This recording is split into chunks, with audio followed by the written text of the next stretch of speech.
बड़ी ईद के लिए कोई बहुत ही स्पेशल और आसान सी रेसिपी ढूंढ रहे हैं तो मैं लाई हूँ आप लोगों के लिए एक सुपर हिट वीआईपी किस्म की रेसिपी जिसे बनाना भी आसान है और जायका भी लाजवाब है। बिस्मिल्लाहिर्रहमानिर्रहीम, अस्सलाम वालेकुम। खुश रहें, आबाद रहें, जहाँ भी रहें हैप्पी रहें और हेल्दी रहें। तो मैं हूँ फ़ायज़ा और वेलकम करती हूँ आपको चटपटे पकवान में। मटन कढ़ाई बीफ कोरमा भूल जाएंगे अगर मेरे तरीके से ये जायकेदार धुआं दही गोश्त बनाएंगे। आप इस रेसिपी को ईद मेन्यू में ऐड कर लें, खाकर मज़ा आ जाएगा। तो रेसिपी को एंड तक देखें, अच्छी लगे तो लाइक भी कर दें और चटपटे पकवान को सब्सक्राइब भी कर लें। तो चलें फिर जायकेदार धुआं दही गोश्त बनाना स्टार्ट करते हैं। तो सुपर टेस्टी धुआं दही गोश्त बनाने के लिए सबसे पहले तो बाउल में डाला है मैंने एक बड़े साइज़ का प्याज, जिसे मैंने मोटा मोटा रफली सा काट कर ऐड कर दिया है। अच्छा, प्याज के साथ मैं कुछ हरी मिर्चों का भी इस्तेमाल करूँगी। यहाँ पर मैंने 3 से 4 हरी मिर्चें ले ली हैं, जिन्हें मैंने मोटा मोटा काट कर डाला है। ये सीज़न वाली मिर्चें हैं, हरी मिर्चें जो ज़्यादा तीखी नहीं हैं। आप इनकी मिकदार को कम भी कर सकते हैं। एक मुट्ठी डालूंगी मैं इसमें हरा धनिया। इसके अलावा शामिल करेंगे 1 कप पानी। बस जी, अब कुछ भी नहीं करना, सारी चीज़ों को पीस लेना है। किसी जूसर ब्लेंडर वाले जग में डालें या फिर हैंड ब्लेंडर से पीस लें। देखें सारी चीज़ें पीस कर तैयार हैं, तो इन्हें एक साइड पर रख दें, इसका इस्तेमाल मैं बाद में करूँगी। चलें जी, यहाँ पर मैंने 1 किलो के बराबर बीफ ले लिया है। आप मटन से भी ये रेसिपी आसानी से बना सकते हैं। अक्सर इसमें बोनलेस पीसेस हैं, मगर एक नली वाली हड्डी भी डलवाई है मैंने, जिससे टेस्ट मज़ीद अच्छा बनेगा इंशाअल्लाह ताला। तो गोश्त को वॉश करें, वॉश करने के बाद किसी स्टेनर में डालकर रखें। धुआं दही गोश्त बनाने के लिए कढ़ाई में डाला है मैंने आधा कप के करीब कुकिंग ऑयल। ऑयल में शामिल करूंगी 10 से 15 दाने साबित काली मिर्चों के। इसके अलावा 2 छोटे टुकड़े हैं दालचीनी के, और डालूंगी मैं इसमें हरी इलायची यानी कि छोटी इलायची, जिसे खोल कर डालें, 4 अदद है। तो सालन में जब भी छोटी इलायची या बड़ी इलायची शामिल करें, खोल कर डाला करें ताकि सालन में अच्छी खुशबू आए। शामिल करूंगी मैं 4 अदद लौंग। तो ये गरम मसाले आप लोगों ने लाजमी ऐड करने हैं, इससे शोरबा बड़ा लजीज बनेगा और जो कुर्बानी के गोश्त की एक टिपिकल सी स्मेल होती है ना, वो चली जाएगी। 1 टेबल स्पून भर के डाल दिया है मैंने इसमें अदरक और लहसुन का पेस्ट। बस ये अच्छे तरीके से मिक्स करें। अदरक लहसुन की कोई भी भुनाई नहीं करेंगे।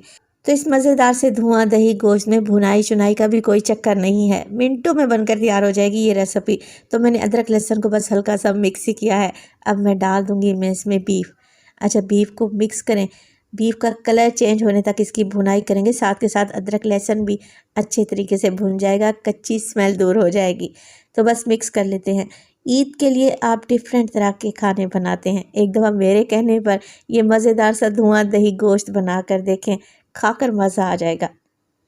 अच्छा, जैसे ही गोश्त का कलर चेंज हो गया, मैं इसमें डाल दूंगी 1 टीस्पून के करीब नमक। 1 टीस्पून डालूंगी इसमें मोटी कुटी हुई काली मिर्च। मोटा कूटा हुआ ज़ीरा ऐड करेंगे इसमें 1 टीस्पून, और इसके अलावा शामिल करूंगी मोटा कूटा हुआ धनिया। देख रहे हैं ना आप, कितना मोटा मोटा सा मैंने इसे फ्रेश ही कूट लिया है। तकरीबन 1 टेबल स्पून भर कर डालें। इसके अलावा हल्दी डालेंगे 1/4 टीस्पून। तो मज़ेदार से धुआं दही गोश्त में सारे मसाले मैंने फ्रेश कूट कर डाले हैं। काली मिर्च को तो कभी भी आप पीस कर ना रखा करें। जब भी कोई सालन बनाना हो, कोई भी रेसिपी तैयार करनी हो, फ्रेश काली मिर्च का पाउडर बनाएं या मोटा मोटा कूट कर डालें। यकीन करें, उस डिश का जायका ही बदल जाएगा। तो मैंने अभी सारे फ्रेश मसाले कूट कर ही डाले हैं। तो बस इस तरीके से मसालों को मिक्स करें, और अभी जो हमने पेस्ट बना के रखा हुआ था ना, प्याज हरी मिर्च और हरे धनिए का, वो शामिल कर देंगे सारा का सारा। तो हरा मसाला डालें और अच्छे तरीके से मिक्स कर लें। तो देखा आपने, भुनाई शुनाई का कोई चक्कर ही नहीं है। ना ही प्याज टमाटर को हमने भूनना है, ना मसाला बनाना है। वैसे भी गर्मियों के मौसम में किचन में ज़्यादा देर खड़ा कहाँ रहा जा सकता है। तो ये आसान सी रेसिपी ईद के लिए एकदम परफेक्ट रहेगी, और इसे बनाना तो बनता है। तो बस जी, यहाँ पर हरा मसाला जो मैंने डाला था ना, मिक्स कर लिया है।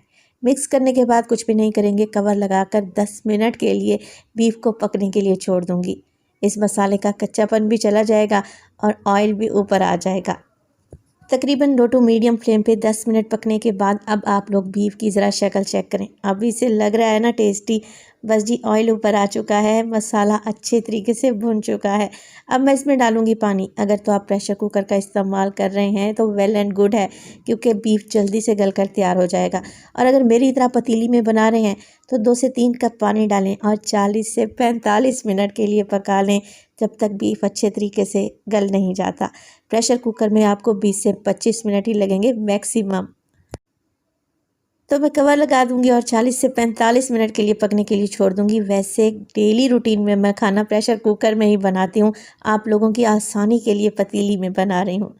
40 से 45 मिनट गुजर चुके हैं। दरमियान में से मैं बीफ को चेक भी करती रही हूँ, पानी की मिकदार कम हुई है तो मैंने मज़ीद भी डाल दिया है। अब यहाँ पर देखें, बेहतरीन सा बीफ तैयार हो चुका है। चेक कर लेते हैं गला के नहीं। और इसी स्टेज पर अगर तो रेसिपी आप लोगों को ज़रा सी भी अच्छी लग रही हो, प्लीज़ आप सब लोगों से रिक्वेस्ट है, रेसिपी को लाइक कर दिया करें और चटपटे पकवान को सब्सक्राइब भी कर लें। बीफ गल गया है। अब धुआं दही गोश्त बना रहे हैं तो डलेगी इसमें दही।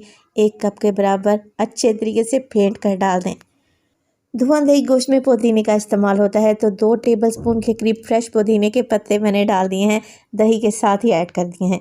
अगर आप लोगों के पास फ्रेश पुदीना नहीं है ना, तो आप सूखा पुदीना यानी कि ड्राई पुदीना भी इसमें डाल सकते हैं।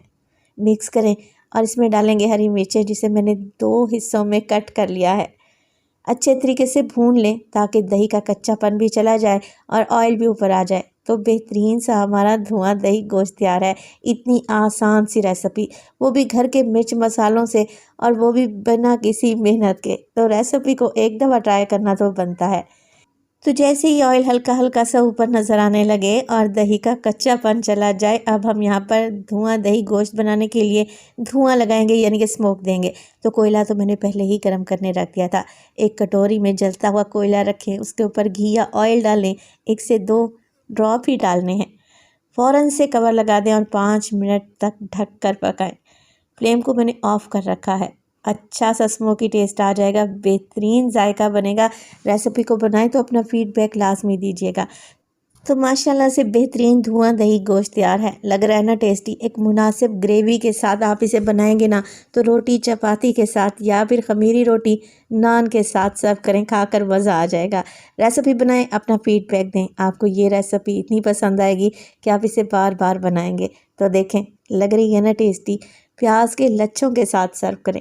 अपना बहुत सारा ख्याल रखिएगा। फ़ाइज़ा को अपनी दुआओं में याद रखिएगा। मुझे दीजिए इजाज़त। टिल देन, अल्लाह निगहबान।